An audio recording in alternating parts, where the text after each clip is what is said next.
Hi everyone, I am here today with a kind of just chatty video about my childhood reading, things that make me really happy, things that I regret, and a series I want to hunt down. I have made videos in the past about how I was a big childhood reader, and I will leave some of those linked in the cards and also the description down below.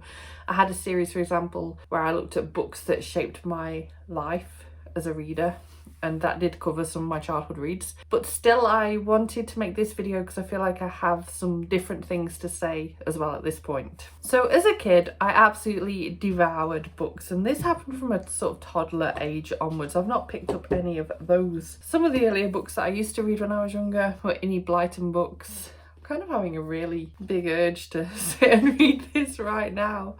I've just planned out my May TBR, and now I'm thinking I need to throw this into the mix because I don't know why. I just feel such an urge to sit and read this. I might do it. I really might do it. But I also used to read a lot of typical kind of Roald Dahl. Enid Blyton in many shapes and sizes. This is quite small font. Like, it's a really quite young child's book. But it's got such small font. It has pictures and stuff.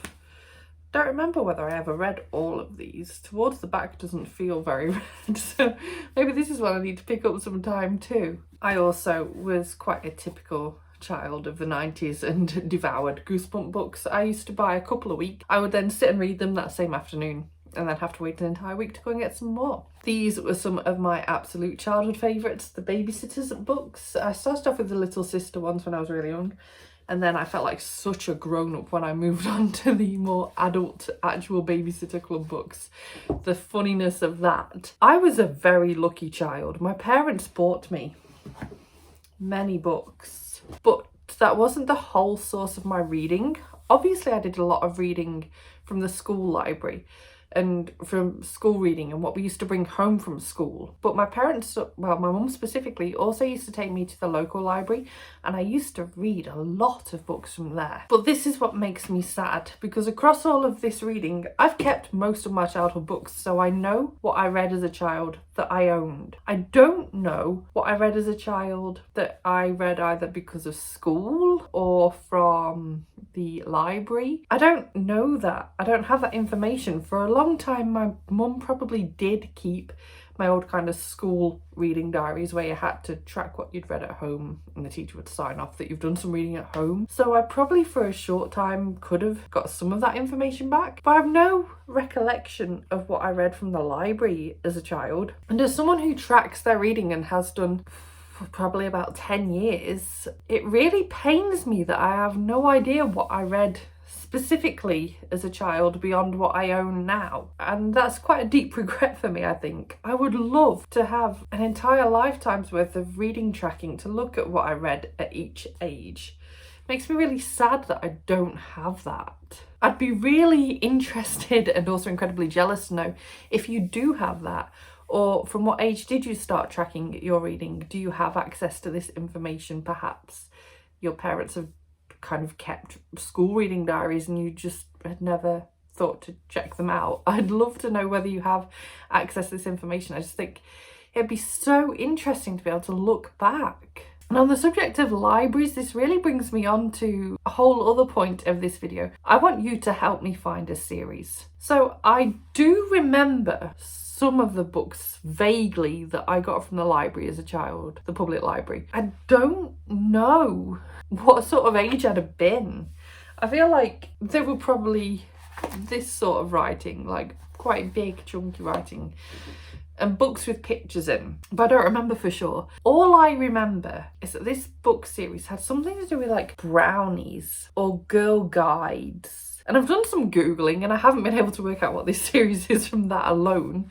So it's going to take probably someone who's read this series to have any sort of clue what I might be referencing. I couldn't tell you anything to do with the author. I couldn't tell you whether they were quite old books that I'd managed to find in the library or whether they were quite modern ones. All I know is that they were definitely children's books and definitely focused on girls and some sort of like brownies or girl guides kind of experience.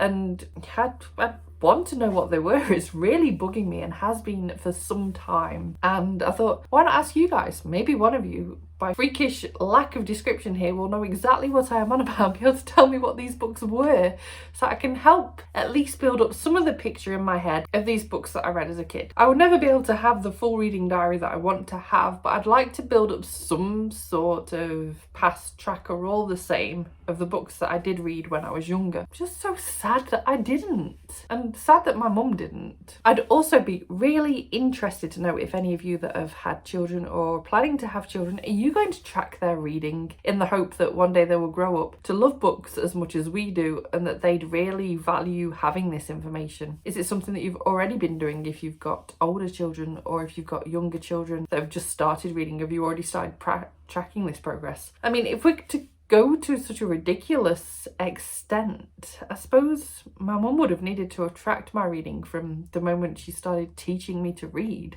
So I suppose it was always going to be an unrealistic expectation that my mum would have this information, but I'm just so sad about it, and I wish that she'd thought that I would end up being such this bookworm. I mean, from quite a young age I did love reading, and yeah, it's just a shame that I didn't even think to track this information. I suppose it wasn't so much a thing back then, like Goodreads didn't exist back then. I'd also really love to hear what some of your favourite childhood reads were. I mean, stand out for me, this was always a reread, a very exciting reread for me, and it was probably my first sort of delve into a kind of mystery thriller genre as a child that still stays in me to this day. I loved this. I also really loved the Netflix adaptation of the Babysitters Club. Thought they were great. Can't wait for a series 2 of that. But for me as well, things like Matilda, this really cemented what it meant to be a bookworm for me, and that was me. I used to go to the library and just come back with like stacks and stacks of books and then just sit and read them all. And I don't think I'd be who I am today if I hadn't absolutely devoured Goosebumps the moment I got them home each week. So yeah, those are just some of my favourites. If you do know what that series that I mentioned was, please let me know in the comments down below. I would be so grateful if someone can help me work out what this series is. And yeah, just let me know what your thoughts are on tracking reading, whether you wish you tracked it, whether you've got an argument against tracking childhood reading and you think maybe you could convince me that it's fine that I don't have this information and that it's not something you'd want to look back on anyway. I don't know. Thank you so much for watching this video. If you liked it, please give it a thumbs up. Subscribe by clicking the image of me if you want to see more book reviews and other bookish content from me, and I will see you soon. Bye bye!